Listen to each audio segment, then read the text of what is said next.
Factuals. Hey, how's it going?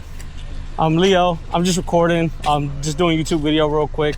I can blur y'all out. Y'all good. Either way, it don't matter. I respect you. If you don't want to be on it, don't worry about it. All right, don't stress it. But I'm Leo. This is my boy Ricky. Born and raised in Trenton, man. Just real quick, I just want to share something with y'all real important. How old are y'all? 23? 22? So I'm 28. But yeah, man, life is always lifing, right? We go through life, right? We stress, we struggle, right? We go through it.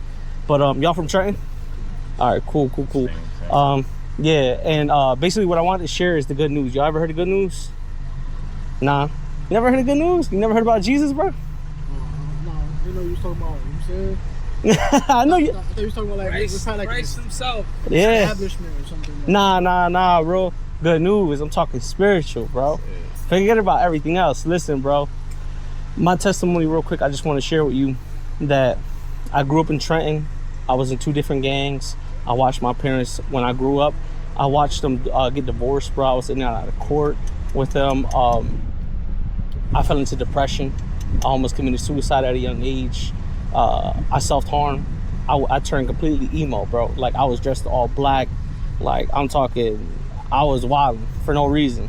But like, well, technically because of depression and just the things that I went through in life and all that stuff. And honestly, like, even being in those gangs, bro, I had 2 guns in my face, like I had guns in my face multiple times, bro. Life was just not it. That's the only reason why I tried to commit suicide at a young age, right? And so what I wanted to tell you is that even in that process when I didn't believe in God, right? Because I actually believed more in Satan than I believed in God. And so I made an honest prayer one day in my room. 4 years later, that prayer came to pass, right? And now today, I have a wife. I got an 11-month daughter.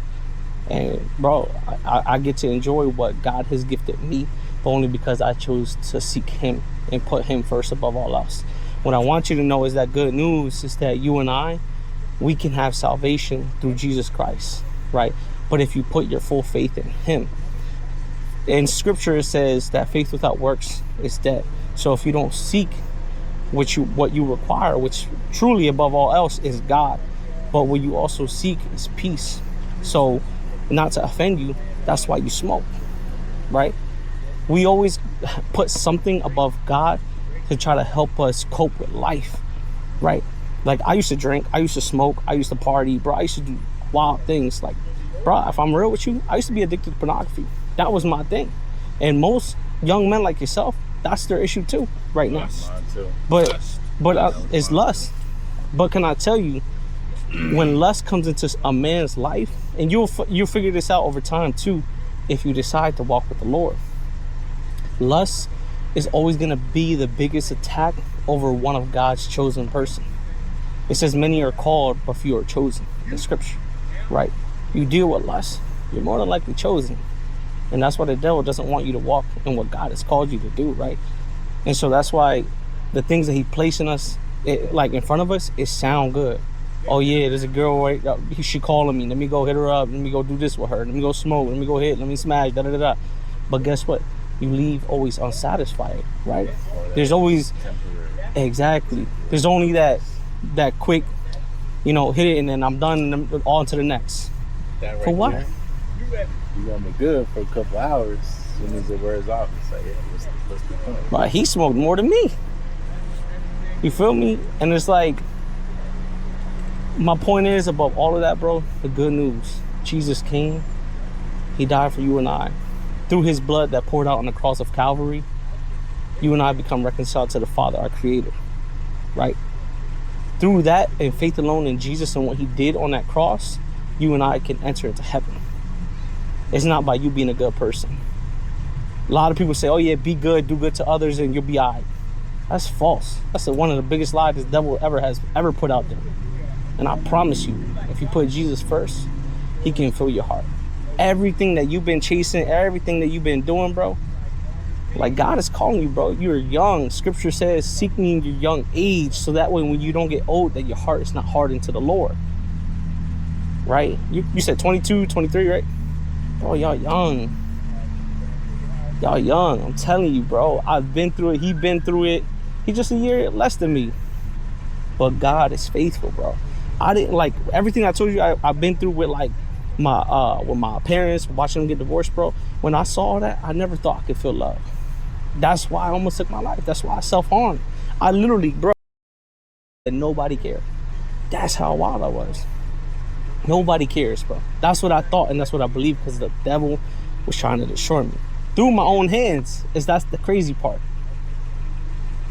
right? But God comes with a redemption. Have you ever heard the story of the prodigal son? So in scripture, there's a story of a prodigal son who he wanted everything from his father. And there was two sons. It was one that wanted everything from the father, but they were both serving the father, the king, right? One decided to have everything, and so the father said, okay, I'm gonna give you everything. He left and he did whatever he wanted to do. Whatever he spent it on. And I believe in scripture it says that he spent it mainly on like women and foods and luxuries and stuff like that at the time, right? And then it got to the point to where he had no money, and so he had to humble himself and come back to his father. This is the prodigal story, the prodigal son that left but now came back. And although he messed up and did all that, he tainted, everybody knew who he was. He was the son of the king.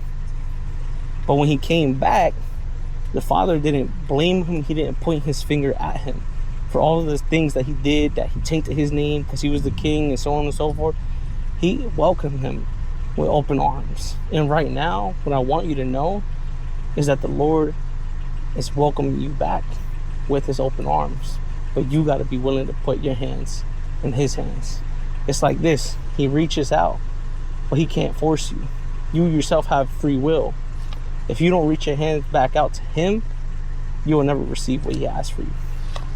You can keep running to the world all you want, bro, but that'll never fulfill you. I promise you. Promise you, bro. This life goes like that. Bro, I thought I was 20 like 2 weeks ago. 28 is crazy. My daughter felt like she was born like 2 months ago. She's going on a year right now, bro. But I don't know if this is all resonating with you right now. But what I could tell you, man, it's only Jesus, bro. At all the relationship issues that you probably walked through, you went through, if you got a child, you got a kid, I can fix it, bro. Like, bro, he's a walking testimony of what I'm telling you right now. Like, so if I could give you my testimony real quick. Young age, my parents had me. My dad was fresh to the U.S. He came from Guatemala. I'm Guatemalan and Puerto Rican, by the way.